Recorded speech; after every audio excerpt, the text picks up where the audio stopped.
جادو جب اثر کرتا ہے نا تو وہ دو طریقے ہیں کہ ڈریم کے اندر آپ کو پتا ہوتا ہے کہ یہ ڈریم ہے، یعنی آپ خواب میں یہ کہہ رہے ہوتے ہیں کہ یہ مجھے پتا ہے یہ خواب ہے اور ابھی میں اٹھ جاؤں. تعبیر کے حوالے سے خواب بڑا سینسٹیو ہوتا ہے. اس میں کتنی حقیقت ہے کہ کیا یہ روح کے ایکسپیرینسز کو ہم خواب کہتے ہیں؟ خواب کے فوراً بعد کی آپ کی کیفیت ہے نا جی، جو ہی آپ بیدار ہوتے ہیں پہلا لمحہ ہے جی، وہ کیفیت بڑی امپورٹنٹ ہوتی ہے.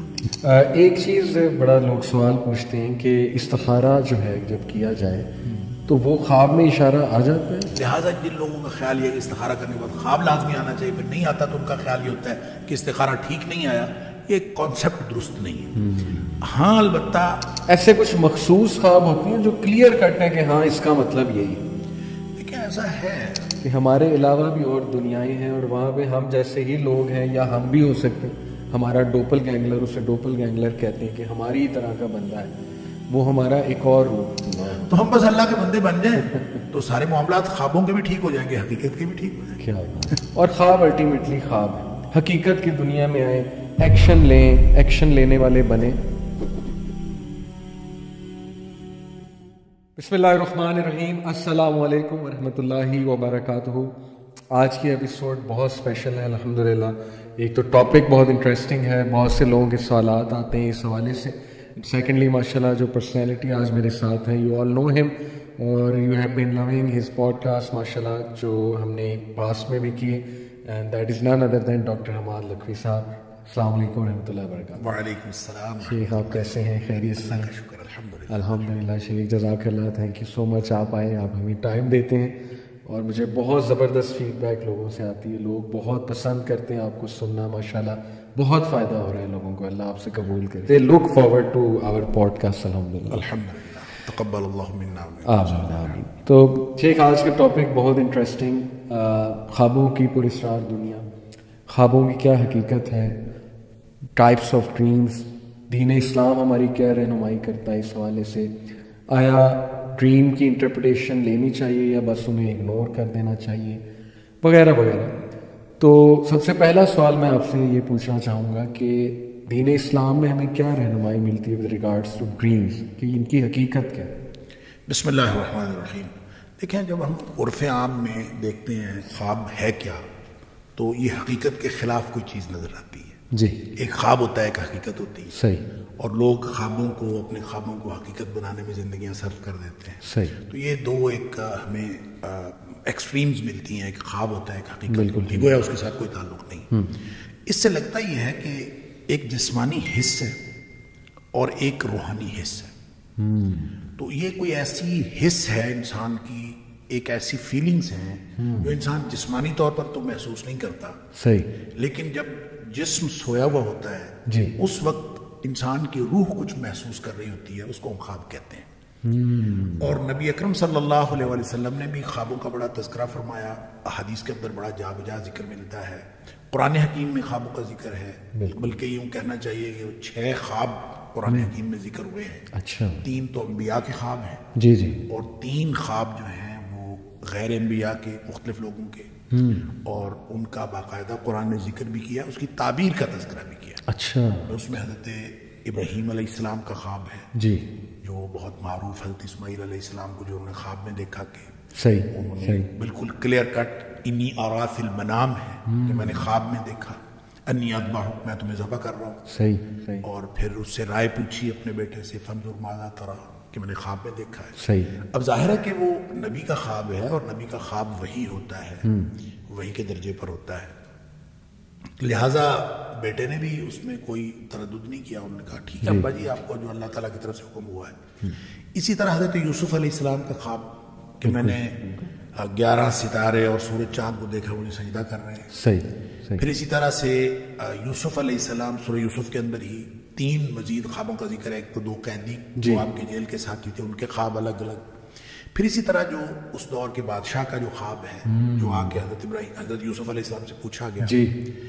اچھا، اسی طرح نبی اکرم صلی اللہ علیہ وسلم کے خواب کا تذکرہ بھی ہے، جو آپ نے اپنے آپ کو اور اپنے ساتھیوں کو عمرہ کرتے ہوئے دیکھا، اور نبی کریم صلی اللہ علیہ وسلم نے فرمایا کہ مجھے جو ہے وہ خواب میں یہ دکھایا گیا ہے.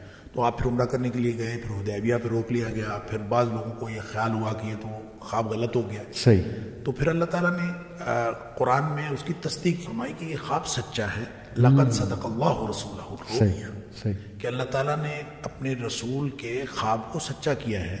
زبردست. تو تم لوگ دیکھو گے اپنے آپ کو کہ اب امن کے ساتھ تم جاؤ گے اور عمرہ کرو گے. پھر اگلے سال کیا گیا اور اس خواب کی تعبیر آئی سامنے. تو اس کا مطلب یہ ہے کہ یہ خواب کا تعلق، ایک تو پہلی بات کہ خواب حقیقت ہے، دوسری بات یہ ہے کہ اس خواب کا حقیقت کی دنیا کے ساتھ تعلق ہے، اور بعد میں آنے والی کسی واقعے کے ساتھ بھی تعلق ہو سکتا ہے، ماضی کے کسی واقعے کے ساتھ بھی تعلق ہو سکتا ہے، حال کے کسی واقعے کے ساتھ بھی تعلق ہو سکتا ہے. زبردست. البتہ نبی کریم صلی اللہ علیہ وسلم نے جو اس کی قسمیں بتائی، جو آپ نے ذکر کیا کہ اس کی کتنی قسمیں ہیں، اس کے بارے میں نبی کریم صلی اللہ علیہ وسلم کا ایک معمول بھی تھا. صحابہ کرام کہتے ہیں کہ عام طور پہ نبی کریم صلی اللہ علیہ وسلم فجر کے بعد جب ہماری طرف نماز کے بعد منہ پھیرتے تو آپ اکثر اوقات پوچھ لیتے تھے آج کسی نے خواب تو نہیں دیکھا. تو اس کا مطلب ہے خواب کی کوئی اہمیت ہے زندگی میں. صحیح. تو اسی لیے آپ پوچھا کرتے تھے. پھر نبی کریم صلی اللہ علیہ وسلم یہ بھی فرمایا کہ برا خواب ہو تو آپ کسی کو نہ سنائیں، اور اگر اچھا خواب ہو تو آپ سنائیں کسی کو. صحیح. اور پھر اچھا خواب بھی جس کو سنانا ہے اس میں بھی آپ نے فرمایا یا تو کسی عالم کو یا کسی ناسخ کو، کوئی خیرخواہ آدمی ہو اس کو سناؤ، یا کوئی ایسا عقل مند آدمی ہو اس کو سناؤ، یا کوئی آپ کا پیارا ہو جس آپ کے ساتھ خیرخواہی رکھتا ہو. اس میں لگتا ہی ہے کہ یہ تعبیر کے حوالے سے خواب بڑا سینسٹیو ہوتا ہے، کہ نبی کریم صلی اللہ علیہ وسلم نے جب ہر ایک کو ہر تعبیر کا حق بھی نہیں دیا. اور مجھے ویسے بھی یہ لگتا ہے کہ تعبیر جو ہے، جیسے اللہ تعالیٰ نے قرآن میں فرمایا کہ حضرت یوسف علیہ السلام کو اللہ تعالیٰ نے تعبیر کا ملکہ دیا تھا اور سکھایا تھا. اس کا مطلب ہے یہ کسبی علم نہیں ہے، یہ وحی ہے، تو اللہ کی طرف سے ملتا ہے. لہٰذا خواب کی تعبیر کا ملکہ ہر کسی کے پاس نہیں ہوتا. کوئی شخص تعبیر کر سکتا ہے، کوئی شخص تعبیر نہیں کر سکتا. البتہ خواب کی قسموں کے بارے میں نبی کریم صلی اللہ علیہ وسلم نے فرمایا 3 قسمیں ہوتی ہیں. جی. آپ نے فرمایا ایک تو سچا خواب ہے، ٹھیک. ایک حلم ہوتا ہے، حلم جو شیطان کی طرف سے ہوتا ہے، اور جس کو اس کے لیے ایک اصطلاح بھی قرآن میں آئی ہے، اضغاث و احلام، جس کو کہتے ہیں پریشان خیالی. اور پریشان خیالی یوں کہہ لیں کہ آدمی کے جو بالکل ٹوٹے پھوٹے سے خیالات ہوتے ہیں اور منتشر قسم کی چیزیں، تو وہ خواب بے معنی ہوتا ہے، یا اس کے کچھ خوف ہوتے ہیں، وہ خوف ہوتے ہیں، آ جاتے ہیں. اس کو بعض لوگوں نے اضغاث و احلام جو ہے، نبی کریم صلی اللہ علیہ وسلم نے حدیث میں 3 قسمیں جو بیان کی، آپ نے اس میں اضغاث و احلام کا ذکر نہیں فرمایا. آپ نے فرمایا ایک تحدیث نفس، ایک فرو یا حق یا فرو یا صالح، نیک یا اچھا خواب ہے یا سچا خواب ہے. دوسرا آپ نے فرمایا کہ ایک خواب ایسا ہے کہ جو اصل میں انسان کا رویا یحدث الرجل نفسہ، کہ اپنے آپ کے ساتھ بات کرتا ہے، اس کو کہتے ہیں حدیث نفس. جو احوال ہے، بچے کے امتحان ہیں، امتحان میں اس کو ٹینشن ہوئی ہوتی، خواب امتحان کے آنا شروع ہو جاتے ہیں. کسی کو جاب کے اندر ٹینشن، اس کو جاب کے خواب آنا، یہ حدیث نفس ہوتی ہے. جس طرح اس طرح سوچ رہا ہوتا ہے. اچھا، تیسری چیز ہے آپ نے فرمایا کہ شیطان ڈراتا ہے. وہ تحزین ہوتی ہے، ڈراوا ہوتا ہے شیطان کی طرف سے. لہٰذا اسی کو حلم کہا گیا ہے جو احلام کی طرف آتا ہے. لہٰذا اس کا مطلب جو شیطان کے ڈراوے والا خواب ہے وہی اضغاث و احلام ہے. بعض لوگوں نے حدیث نفس کو بھی اضغاث و احلام میں شامل کیا ہے. ایسی بات نہیں ہے، لگتا یوں ہی ہے کہ جو نبی کریم صلی اللہ علیہ وسلم 3 کیٹیگریز بتائیں، سچا خواب، اور دوسرا جو حدیث نفس جو احوال کے مطابق آ جاتا ہے، اور تیسرا جو ہے وہ اضغاث و احلام یا پھر شیطان کی طرف سے ڈراوا. یہ ایک دوسرے سے ملتی جلتی چیزیں ہیں، کیونکہ جو ہم منتشر قسم کی چیزیں دیکھتے ہیں، ایک شخص نے خواب میں دیکھا کہ میں اپنا سر اتار کے اس کے ساتھ فٹ بال کھیل رہا ہوں، ڈنڈے مارتا ہوں میں جا رہا ہوں، تو اس نے آ کے نبی کریم صلی اللہ علیہ وسلم کو خواب سنا. آپ نے فرمایا شیطان کی طرف سے ڈراوا ہے، اس کو نہیں سناتے کسی کو. ٹھیک ہے. تو اس کا مطلب ہے اس طرح کی جتنی بھی چیزیں ہیں، بھینس پیچھے لگ گئی ہے، کوئی جانور پیچھے لگ گیا ہے، میں ایک دم گر گیا ہوں، فلان جگہ سے ٹکرا گیا ہوں، ایسا ہو گیا ہے، ایک دم انسان کہیں کا کہیں آسمان پہ پہنچا، زمین پہ پہنچا، یہ منتشر خیالی ہوتی ہے، ڈراوا بھی ہوتا ہے شیطان کی طرف سے، وہی اضغاث و احلام ہے. اور عام طور پہ جس معبر کو پتہ نہ ہو کیا ہے، وہ ہو سکتا ہے کہ رویا صالحہ کو اضغاث و احلام کہہ دے، جیسا کہ جو فرعون مصر تھا جی اس نے جو بھی اس نے خواب دیکھا تھا یعنی حضرت یوسف علیہ السلام کے جی جی جی تو اس نے جو خواب دیکھا تھا تو اس کے درباریوں نے اس کو یہی بتایا تھا کہ یہ پریشان خیالی ہے، اس خواب کی کوئی حقیقت نہیں. ہاں جی. حالانکہ اس خواب کی حقیقت تھی، اور اس خواب کے سچا ہونے کے لیے یہاں سے ایک بات یہ بھی سمجھ آئی کہ خواب کے سچا ہونے کے لیے بندے کا مومن ہونا ضروری نہیں ہے.